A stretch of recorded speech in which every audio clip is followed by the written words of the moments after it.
کوئی انسان ایک شعبہ تو بے نیازی کا پا سکتا ہے، سیکھ سکتا ہے، نقل کر سکتا ہے، مکمل طور پر بے نیاز نہیں ہو سکتا۔ اسے تو احتیاج ہے سانس لینے کی، آکسیجن کا محتاج۔ اللہ کسی چیز کا محتاج نہیں ہے۔ پانی پینے کا زندگی کے دھارے کو قائم رکھنے کے لیے محتاج ہے، کھانے پینے کا محتاج ہے، سردی گرمی کے لیے لباس اور پناہ گاہ کا محتاج ہے۔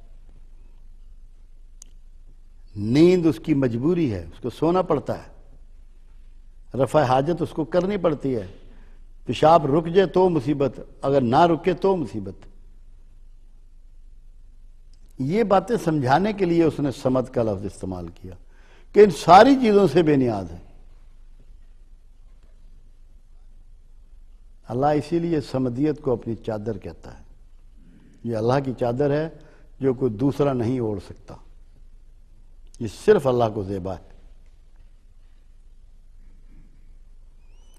تو جب تک ہماری سمجھ میں صمدیت نہیں آئے گی، صمدیت کا مطلب ہے کہ تمام قوتوں میں یکتا ہے، جیسے اپنے وجود میں یکتا ہے ایسے اپنی ساری قوتوں میں یکتا ہے، اور مخلوق میں سے کوئی کسی بھی درجے پہ فائز ہو بے نیاز نہیں ہو سکتا۔